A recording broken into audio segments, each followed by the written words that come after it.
السلام علیکم دوستو، انسائیڈ بائی معظم فخر میں خوش آمدید۔ آپ نے وہ گانا تو سنا ہوگا، وہ جو کہتے تھے نہ ہم بچھڑیں گے کبھی، کیا سے کیا ہو گئے دیکھتے دیکھتے۔ اگر ہم اس گانے میں بچھڑیں کی جگہ بدلیں کا لفظ استعمال کریں تو اس کا مفہوم کچھ اس طرح ہو جائے گا، وہ جو کہتے تھے نہ ہم بدلیں گے کبھی، کیا سے کیا ہو گئے دیکھتے دیکھتے۔ اور یہ گانا اور اس کے یہ جو الفاظ میں تبدیلی ہے مجھے صرف اس وجہ سے یاد آئی کہ آج ٹویٹر پر اس وقت ٹاپ ٹرینڈ کر رہی ہیں ملالہ یوسفزئی صاحبہ، اور ملالہ یوسفزئی صاحبہ ہوں تو اختلاف نہ ہو یہ ممکن نہیں ہے، کیونکہ جہاں پر ملالہ صاحبہ کو پسند کرنے والوں کو، ان کو سراہنے والوں کی تعداد کم نہیں ہے، وہاں ان سے اختلاف رکھنے والوں کی بھی تعداد کا شمار ممکن نہیں،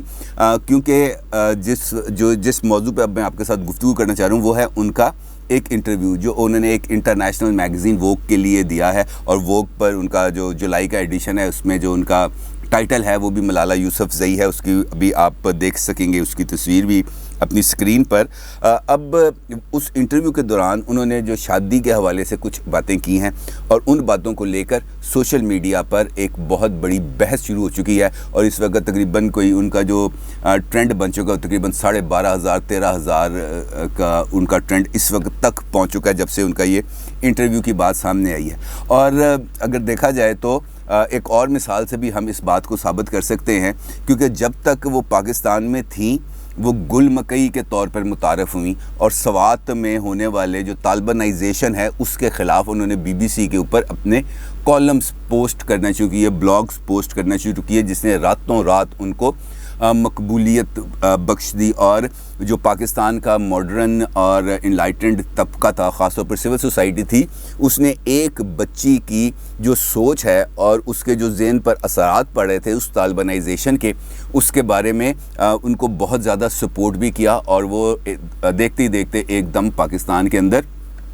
ان کو بہت مقبولیت حاصل ہوئی، یہ کہنا غلط نہیں ہوگا کہ وہ ایک سٹار بن گئی۔ اور اس کے بعد پھر اسی دور کے اندر ان پر ایک قاتلانہ حملہ ہوتا ہے، ان کے سر میں گولی لگتی ہے، جس کی وجہ سے ان کو بیرون ملک علاج کے لیے منتقل کیا جاتا ہے، وہ برطانیہ چلی جاتی ہیں، وہاں پہ ان کا علاج ہوتا ہے، پھر وہ برطانیہ کی ہی ہو کے رہ جاتی ہیں، اور ابھی وہاں پر انہوں نے اپنی اسکول ایجوکیشن کمپلیٹ کی ہے، اور اب وہ آکسفورڈ یونیورسٹی کے اندر اپنی ہائر ایجوکیشن کو کمپلیٹ کر رہی ہیں۔ اور یہیں پر وہ بات آتی ہے جو ضرب المثل جو میں آپ کے ساتھ کوٹ کرنا چاہتا تھا کہ if you go to Rome do like the Romans do, یعنی کہ جیسا دیس ویسا بھیس۔ اور لگتا ہے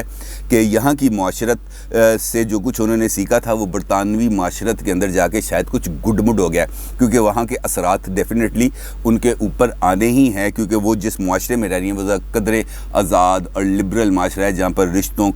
کے تقدس کی شاید کوئی اتنی زیادہ اہمیت نہیں ہے۔ ابھی جنہوں نے ووگ میگزین کو انٹرویو دیا، وہاں پہ ان کا وہ جو انٹرویو کا جو کانٹینٹ ہے اس کے اوپر کنٹروورسی ڈیولپ ہوئی ہے، اور ان کا جو اصل بات جو انہوں نے کہنی تھی وہ کچھ اس طرح سے ہے: مجھے سمجھ نہیں آتا لوگ شادی کیوں کرتے ہیں، اگر آپ کسی کو اپنی زندگی کا حصہ بنانا چاہتے ہیں تو آپ کو کاغذات پر دستخط کرنے کی کیا ضرورت ہے، آپ دو ساتھیوں یعنی پارٹنرز کے طور پر کیوں نہیں رہ سکتے۔ پاکستان کے معاشرے کے اندر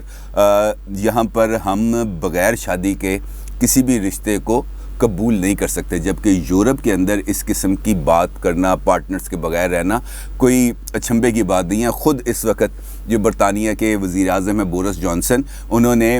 2-3 بچوں کی پیدائش کے بعد اپنی گرل فرینڈ کے ساتھ ابھی چند روز پہلے خاموشی کے ساتھ شادی کی ہے۔ تو اس معاشرے کے اندر اس طرح کا پارٹنرشپ کے اندر رہنا کوئی اچھمبے کی بات نہیں ہے، کوئی بری بات نہیں ہے، اس کو کوئی بندہ معاشرے کا کوئی بھی طبقہ اس کو حیرت کی نظر سے نہیں دیکھتا، لیکن چونکہ ان کا تعلق پاکستان سے ہے، پاکستانی شہری ہیں وہ، اور یہیں پہ ان کے پورے خاندان جہاں پر آباد ہے، ان کے والد والدہ بہن بھائی دیگر تو انگلینڈ جا چکے ہیں، لیکن ان کی اس بات سے پاکستان کے اندر ایک سوشل میڈیا پر بحث شروع ہو گئی۔ اس بحث کے اندر کچھ لوگ تو ایسے ہیں جو ان کی اس بات کو سراہ رہے ہیں، اس بات کو پسند بھی کرتے ہیں کہ جناب چلے اچھی بات ہے، کچھ یہ کہتے ہیں کہ ان کے بیان کو سیاق و سباق سے ہٹ کے پیش کیا گیا، اور کچھ یہ اس رائے کے پر ہیں کہ ملالہ نے اسلامی شعار کا مذاق اڑایا. ابھی تھوڑے دن پہلے ہی جب غزہ والا معاملہ چل رہا تھا, جب اسرائیل نے وہاں پہ بروٹل اٹیکس کیے تھے, تو ملالہ کا ایک ٹویٹ بھی ہمارے سامنے آیا تھا جہاں پر انہوں نے اب بچوں کی تو بات کی تھی, لیکن یہ نہیں کہا تھا کہ یہ فلسطینی معصوم جو بچے ہیں ان کے اوپر اسرائیلی ظلم کو بند کیا جائے. ان کا کہنا صرف یہ تھا کہ بچوں کو کتابیں دیں اور ان کو اسکول بھیجیں, ان کو ہسپتال نہیں. لیکن وہ تمام جو سینیریو ہے اس سینیریو کے اندر صرف ایک حصے کو اٹھا کر ہائی لائٹ کرنا اور اس کے اندر سے بالکل باقی چیزوں کو ایلیمنٹس کو الگ کر دینا تھوڑا سا عجیب لگا تھا, اور اس معاملے پر بھی سوشل میڈیا پر خاصی بحث چل پڑی تھی. اب اس سوشل میڈیا پر جب یہ والی بحث شروع ہوئی تو بہت سارے علماء بھی آ گئے درمیان میں. اور آپ کو یاد ہے پشاور کی جو جامعہ مسجد ہے قاسم باغ, اس کے جو خطیب ہیں مفتی شہاب الدین پوپلزئی صاحب, جو رویت حلال کمیٹی کی وجہ سے اپنا چاند نکالنے کے بارے میں ان کا کوئی ثانی نہیں ہے, تو انہوں نے بھی اس معاملے میں اپنی انٹری کی ہے. اور انہوں نے جو ملالہ کے والد صاحب ہیں ضیاء الدین صاحب, ان کو ٹیگ کرتے ہوئے ایک ٹویٹ کیا اور اس سے انہوں نے پوچھا کہ جناب یہ بات ہماری نظر سے گزری ہے, آپ اس کے بارے میں وضاحت کریں کہ کیا ملالہ کی یہ جو بات ہے وہ اس نے یہ بات کہی ہے یا نہیں کہ. تو جس پر ان کے والد نے ان کو جواب بھی ٹویٹ کیا جس میں ان کا یہ کہنا تھا کہ ان کی اس بات کو سیاق و سباق سے ہٹ کر بیان کیا گیا. اب اس سے پہلے کہ ہم اگلی بات کریں تو وہ جو بات انہوں نے کی ہے جس پہ بعد میں یہ کہا جا رہا ہے کہ ان کو سیاق و سباق سے ہٹ کر پیش کیا گیا, تو وہ آپ کو میں پورا جو اس کا کانٹینٹ ہے وہ والا حصہ ہے اس کا سوالن جواباً جو ہم نے ٹرانسکرائب کیا ہے وہ میں آپ کی خدمت میں پیش کرتا ہوں. یہ جو ووگ میگزین کی سیرین کیل کو انہوں نے انٹرویو دیا ملالہ نے, تو اس میں ان کا جب انٹرویو میں رومانوی رشتوں کے حوالے سے سوالات کیے گئے تو ابتدا میں ملالہ اس پر شرما گئیں. خود کیل یہ کہتی ہیں کہ وہ انہیں مزید اذیت میں مبتلا نہیں کرنا چاہتی تھیں, اس لیے انہوں نے گفتگو کا رخ موڑ دیا. تاہم انٹرویو کے اختتام پر ملالہ نے خود ہی محبت اور رشتوں سے متعلق بات کرنا شروع کی. ملالہ نے بتایا کہ ان کے تمام دوستوں کو پارٹنرز مل رہے ہیں, یعنی یہاں پر انہوں نے اس بود و باش کے حوالے سے بات کی کیونکہ وہ یونیورسٹی میں موجود ہیں, وہاں پر تعلیم حاصل کر رہی ہیں آکسفورڈ کے اندر, اور وہاں پر لڑکے لڑکیوں کا بطور پارٹنر ایک دوسرے کے ساتھ اٹیچ ہونے کو بالکل معیوب نہیں سمجھا جاتا. لہٰذا انہوں نے اسی کانٹیکسٹ میں بات کی کہ تمام دوستوں کو پارٹنر ملے ہیں, لیکن وہ اس حوالے سے تذبذب کا شکار ہے, یعنی کہ وہ ابھی اس بات میں فیصلہ نہیں کر پا رہی کہ ان کو اپنے ساتھ کسی پارٹنر کو رکھنا چاہیے یا نہیں رکھنا چاہیے. انہوں نے کہا کہ سوشل میڈیا پر کوئی اپنے رومانوی رشتوں کے بارے میں لکھتا ہے تو وہ پریشان ہو جاتی ہیں. آیا آپ کسی پر اعتبار بھی کر سکتے ہیں, اور یہ بات آپ کیسے یقینی بنائیں گے؟ یہ ملالہ نے ان سے بات کی. ملالہ اپنے والدین کی شادی کو ارینجڈ محبت کا نام دیتی ہیں, یعنی وہ ایک دوسرے کو پسند کرتے تھے لیکن ان کے والدین کی مرضی کے مطابق یہ شادی ہوئی. تاہم ملالہ خود یہ نہیں جانتی کہ وہ کبھی شادی کریں گی بھی یا نہیں. مجھے اب یہ بات سمجھ نہیں آتی کہ لوگ شادی کیوں کرتے ہیں. یہ والا حصہ ہے جو اس وقت سوشل میڈیا پر گردش کر رہا ہے. مجھے اب یہ بات سمجھ نہیں آتی کہ لوگ شادی کیوں کرتے ہیں. اگر آپ کو اپنی زندگی کا ساتھی چاہیے تو آپ کو شادی کے کاغذات پر دستخط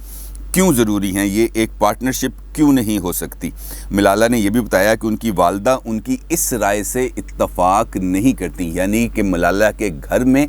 اس حوالے سے ان کی اپنی والدہ کے ساتھ گفتگو ہوئی ہے, اور ملالہ خود اس بات کی تصدیق کر رہی ہیں کہ ان کی والدہ ان کی اس پارٹنرشپ والی جو رائے ہے اسے یقین اس پر اعتماد نہیں کرتی, یعنی کہ اس کی حمایت نہیں کرتی, کیونکہ وہ ایک پاکستانی معاشرت کے اندر پلی بڑی جوان ہوئی, ان کی یہاں پہ شادی ہوئی, تو ان کا جو ایک مائنڈ سیٹ ہے وہ بالکل پاکستانی معاشرت کے اندر رچ بس چکا ہے. لیکن چونکہ ملالہ نے اپنی جو زندگی کے جو عرصہ ہے جس میں وہ پروان چڑھی ہیں اور یونیورسٹی تک پہنچی ہیں, انہوں نے گزارا ہے ایک آزاد خیال معاشرے میں, تو وہاں پر ہونے والی جو تبدیلیاں ہیں اس معاشرے کے جو اثرات ہیں وہ ملالہ کے ذہن پر بھی مرتب ہوئے ہیں, جس کا اظہار انہوں نے اس ووگ میگزین کو انٹرویو میں بھی کیا. اور اس میں ملالہ نے بڑی کیٹیگوری کے لیے یہ بات بتائی ہے کہ ملالہ کی والدہ ان کی رائے سے اتفاق نہیں کرتی, اور وہ ان سے کہتی ہیں کہ تم آئندہ ایسی کبھی بات نہیں کرو گی, یعنی کہ وہ ان کو روک رہی ہیں کہ تم نے یہ بات پبلکلی نہیں کرنی, لیکن ملالہ یہ بات پبلکلی کر رہی ہیں. تو اس کا مطلب یہ ہے کہ وہ خود اپنی والدہ کی رائے سے بھی اتفاق نہیں کرتی. ان کا یہ کہنا ہے، ان کے ملالہ یوسفزئی کا یہ کہنا ہے اس انٹرویو کے اندر جو انہوں نے سرین کیل کو دیا، اس میں ان کا یہ کہنا ہے کہ ان کی والدہ نے ان کو بتایا کہ تم نے شادی کرنی ہے، شادی ایک انتہائی خوبصورت رشتہ ہے. اب وہ یہ بھی کہتی ہیں کہ مجھے بہت سارے رشتے بھی آ رہے ہیں، لوگ میرے والد کو ای میل بھی کرتے ہیں، مجھ سے میرے رشتے بھی مانگتے ہیں. وہ یہ بھی کہتے ہیں کہ ہم بہت بڑی زمین جائیداد کے مالک ہیں، ہم تم سے شادی کرنا چاہتے ہیں. لیکن اس کے بعد پھر آگے معاملہ ختم ہو جاتا ہے. جب یہ دستخط والی بات ہے نا یہ کاغذات پر، تو یہ بات ملالہ سے تھوڑا سا اختلاف کرنا اس حوالے سے بھی ضروری ہے، بلکہ خاصا اختلاف کرنا ضروری ہے کہ وہ یہ سمجھتے ہیں کہ شاید یہ کوئی پراپرٹی کی رجسٹری ہے جس کے اوپر ان کے دستخط ہونے ہیں، یا کہ گاڑی کا کوئی ٹرانسفر لیٹر ہے جس کے اوپر ان کے سگنیچرز ہونے ہیں. یہ بالکل اس کو اسی تناظر میں دیکھ رہی ہیں کہ یہ کاغذات پہ میں دستخط کر کے شاید میں باؤنڈ ہو جاؤں گی، یہ پراپرٹی میرے نام ہو جائے گی، یہ گاڑی میرے نام ہو جائے گی. ایسا نہیں ہے، کیونکہ یہ جو نکاح کا جو کانٹریکٹ ہے، یہ اگر ہم اس کو دیکھیں تو یہ ایک سماجی ایک کانٹریکٹ ہے جو مرد اور عورت کے درمیان طے کیا جاتا ہے، اس کو نکاح کہا جاتا ہے، اور اس کے لیے باقاعدہ کچھ شرائط ہیں، اس کے اندر گواہوں کا ہونا موجودگی ضروری ہے، اور وہ ایک سوشلی ایک اعلان ہو جاتا ہے کہ جناب یہ دو لوگ آج کے بعد میاں بیوی کے طور پر اپنی زندگی بسر کریں گے. اب اس کو آپ مسجد میں اعلان کر دیں، جہاں مرضی اعلان کر دیں، وہ اعلان تو اس کا ضروری ہے. لیکن جب ہم یہ بات کہتے ہیں اور ملالہ کے حوالے سے جب یہ بات کہتے ہیں تو ان کا نزدیک یہ کانٹریکٹ ہے. اور اگر ہم برطانوی قوانین دیکھیں تو وہاں پر بھی جو میرج رجسٹریشن ہے اس کو ایک کانٹریکٹ کے طور پر ہی دیکھا جاتا ہے، اور اس کے اندر لوگ کسی بھی قسم کی کوئی بھی وہ دوسری رائے یا اس پہ وہ سمجھتے نہیں ہے، کیونکہ وہاں پر تو آپ کو میں نے بتایا نا کہ کسی بھی چیز کے لیے کوئی بھی بات بیان بھی کی جا سکتی ہے اور کسی بھی چیز کا سہارا لیا جا سکتا ہے. اب جب یہ بات آتی ہے سامنے تو پاکستان کا سوشل میڈیا اس کے اوپر ایکٹیو ہو جاتا ہے، اور ایکٹیو ہونا بھی تھا، کیونکہ پاکستان کے جو معاشرتی تقاضے ہیں جب ہم اس سے یا اسلامی تقاضوں سے جب ہم ڈیوییٹ کریں گے، اس سے ٹکرائیں گے تو اس کا رد عمل سامنے آئے گا. اب ملالہ کی بات کس حد تک درست ہے، کس حد تک غلط ہے، اس پر تو رائے نہیں دی جا سکتی. لیکن جو سوشل میڈیا پر اب اس حوالے سے ٹرینڈنگ آ رہی ہے وہ تو ان کو خاصا دیکھ رہی ہے. بہت سارے ٹویٹس آئے ہوئے ہیں جہاں پہ لوگوں نے ان کو جو ہے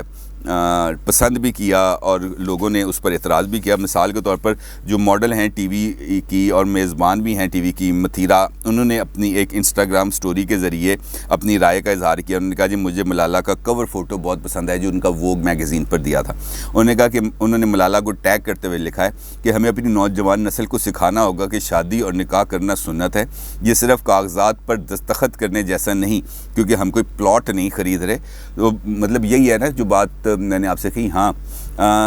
یہ بات ضرور ہے کہ کم عمر کی شادی، جبری شادی، بغیر پسند کی شادی اور شادی کے بعد تشدد، چاہے وہ کسی بھی طرف سے ہو، ذہنی تشدد ہو، جسمانی تشدد ہو، اس کو کسی بھی طور پر پسند نہیں کیا جا سکتا، اس کو سراہا نہیں جا سکتا. لیکن نکاح بار طور ایک مقدس رشتہ ہے، اس کا احترام بالکل کرنا چاہیے. اور ایک اور ٹویٹ میں آپ کے ساتھ شیئر کروں گا جو ان کی جو حمایت میں کیا گیا، اور یہ جو ٹویٹ کیا ہے یہ ایک صحافی خاتون ہے صباحت ذکریہ صاحبہ. ان کا ٹویٹ ہے، انہوں نے کہا کہ ملالہ نے ان منجمد ذہنوں کو ہلانے میں کامیاب ہوئی ہیں جو وہ سب کچھ مان لیتے ہیں جو انہیں یہ معاشرہ بتاتا ہے. اچھا جی. انہوں نے مزید لکھا کہ رشتے کیسے ہونے چاہیے یہ اپنے آپ میں انتہائی دلچسپ موضوع ہے، اور اس حوالے سے ملالہ کی تازگی سے بھرپور رائے جان کر بہت خوشی ہوئی. تمام اچھی شادیاں دراصل شراکت داریاں ہی ہوتی ہیں. اب یہ ذہنوں کو جھنجھوڑا گیا ہے یا ذہنوں کو مزید الجھایا گیا ہے، اس پر تو وقت ہی بتائے گا یا آپ لوگ زیادہ بہتر انداز میں بتا سکتے ہیں. لیکن میں اپنی جو کنکلوڈنگ ریمارکس ہیں وہ میں صرف یہ دوں گا کہ ہم نے یہ دیکھا ہے اس معاشرے میں خاص طور پر وہ لوگ جو اپنے تحقیق کے اندر یا اپنے مطالعے کے اندر یا اپنے علم کے طور پر بہت زیادہ آگے بڑھ جاتے ہیں، تو وہ اپنے آپ کو تمام حدود و قیود سے آزاد سمجھتے ہیں، وہ تمام لوگ جو شہرت حاصل کرتے ہیں وہ اپنے آپ کو تمام پابندیوں سے مبرہ سمجھتے ہیں، وہ تمام لوگ جو اس سوسائٹی سیٹ اپ کو اپنی آزادیوں کے لیے نقصان دہ سمجھتے ہیں، وہ ان پابندیوں کو ہمیشہ توڑنے کی کوشش کرتے ہیں۔ لیکن پابندیوں کو توڑنا، پابندیوں کو تسلیم نہ کرنا انفیکٹ معاشروں کو اور ذہنوں کو تباہ کرنے کا باعث بنتا ہے۔ علم ضرور حاصل کرنا چاہیے، علم کے لیے ہر ایک کوشش کرنی چاہیے، لیکن وہ علم آپ کے لیے تخریب کا سبب نہیں بننا چاہیے۔ اپنی رائے کا ضرور اظہار کیجیے گا۔ آپ کا بہت شکریہ۔ اللہ حافظ۔